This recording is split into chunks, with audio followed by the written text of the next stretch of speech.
JNU में छात्र संघ के चुनाव चल रहे हैं, वहां पर प्रेसिडेंशियल डिबेट चल रही है। तो चलिए आपको सुनाते हैं डिबेट की कुछ झलकियां। जा रहा है पूरे देश में, जहां पे नफरती उन्माद फैलाया जा रहा है। आप देख लीजिए, मुजफ्फरनगर से लेकर आसाम तक, उसके साथ नॉर्थ ईस्ट दिल्ली तक जिस तरह के दंगे, जिस तरह की आग लगाई गई है, मुसलमानों का जनसंहार हुआ है, उसके खिलाफ हम खड़े हैं। हसदेव से लेकर धारावी तक जिस तरह से अडानी को बेच दिया गया है, उसके खिलाफ हम यहाँ पे खड़े होकर आए। ये हमारी रवायत है, ये हमारी लड़ाई है, जिसको हम लेकर चलते हैं। आने वाले वक्त में जब ये छात्र संघ छूट के आएगा, तो हम आपको ये ऐलान करते हैं कि जो एमसीएम है, जो 2000 रखा हुआ है, उसको 5000 करवाया जाएगा। ये इंश्योरिटी देते हैं, लड़ाई की ताकत रखते हैं। नॉन नेट फेलोशिप जो 5000 से 8000 के बीच में अटका पड़ा है, उसको 20000 तक करवाने की हम लड़ाई लड़ेंगे कि बेहतर रिसर्च हो सके, बेहतर पढ़ाई हो सके। इस कैंपस में साइंटिफिक टेम्परामेंट को बढ़ावा मिले, इस कैंपस में साइंस को बढ़ावा मिले, इसके लिए बेहतर फैसिलिटी हो, इसके लिए बेहतर लैब हो, इसके लिए बेहतर रीडिंग रूम हो, इसकी इंश्योरिटी करवाते रहे हम। इसके साथ इस कैंपस में एक प्लेसमेंट सेल, बेहतर प्लेसमेंट सेल रहे, इसकी नुमाइंदगी करते हैं हम। इस कैंपस में फिर से जीएस कैश को रिइंस्टेट करने की बात करते हैं हम।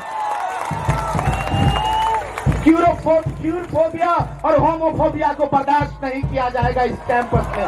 हुए हमारे साथी को जेल में डाल दिए, उनकी रिहाई की मांग हम यहाँ से करने आए हैं। शकील इमाम, उमर खलीद, मिरान हैदर, सबकी रिहाई की मांग हम यहाँ से करने आए हैं। नए हॉस्टल की जिनसिन हालत को बेहतर करने की, बना नया नवेला बराक हॉस्टल की खुलवाने की लड़ाई और पुरजोर होगी और लड़ा जाएगा। इसको तुरंत से तुरंत खुलवाया जाएगा।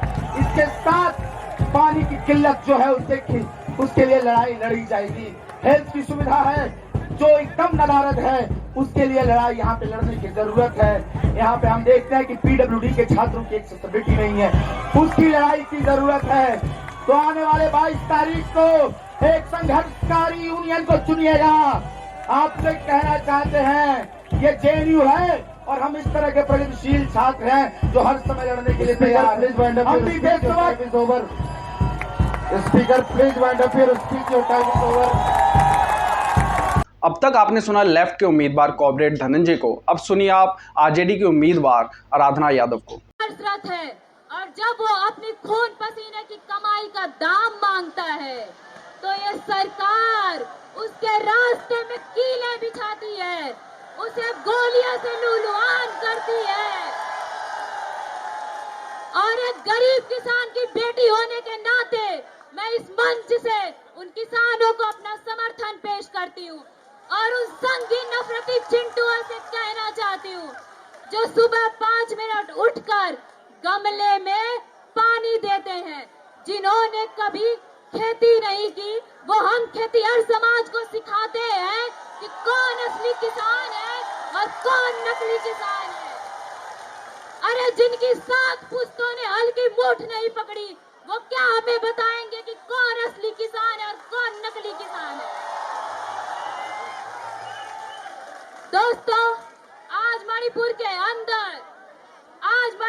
अंदर हमारी महिलाओं के साथ जो हैवानियत, जो बर्बरता की जा रही है, वह नाकाबिले बर्दाश्त है। जिस तरह से गोलियों के दम पर, बंदूक के दम पर उनकी अस्मिता के साथ खिलवाड़ किया जा रहा है और हमारे देश का निकम्मा प्रधानमंत्री, वो निकम्मा गृह मंत्री अपनी आंखों पर पट्टी बांधकर इलेक्टोरल बॉन्ड के जरिए डील करने में बिजी है। वो कहता है, साथी, कि तुम मुझे चंदा दो, मैं तुम्हें धंधा दूंगा। तो ये निकम्मापन नहीं चलेगा। मैं अपनी कैंपस की महिलाओं से कहना चाहती हूँ कि बीएचयू के अंदर, जहाँ से मैंने ग्रेजुएशन किया है, इन्हीं संघी गुंडों ने, इन्हीं संघी रेपिस्टों ने, आईआईटी के इन संघी गुंडों ने उस आईआईटी की महिला का गैंगरेप किया था।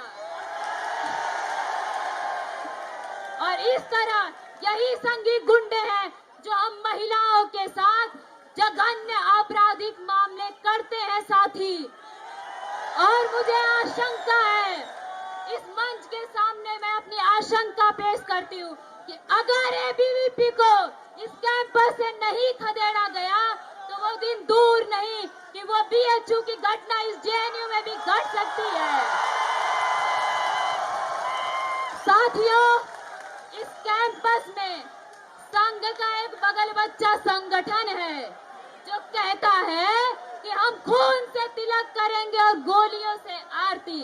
अरे भाई बताओ, संघी गुंडों बताओ कि तुम किस बिरादरी के लोगों का खून से तिलक करना चाहते हो? क्या तुम हम महिलाओं का, किस मजहब के लोगों का खून से तिलक करना चाहते हो? क्या हम महिलाओं की गोलियों से आरती उतारना चाहते हो?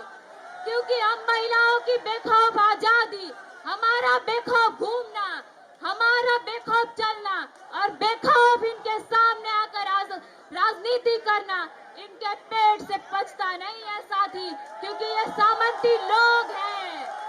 अरे ये तो उस मनु के चेले हैं जिस मनु ने कहा था कि महिलाओं को घर के अंदर बंद करके रखना चाहिए। बैठ जाऊंगा मैं, कोई बात नहीं, कुर्सी तभी लेके और बैठा था मैं। साथियों, जिस तरीके से इस कैंपस में पीएचडी में जेंडर डिप्रिवेशन पॉइंट खत्म करके लगातार इस कैंपस में महिलाओं की आबादी को कम किया जा रहा है। ये तो ये थे जेएनयू के जोशीले। ऐसी और वीडियो देखने के लिए हमारे चैनल को लाइक, शेयर एंड सब्सक्राइब जरूर करें।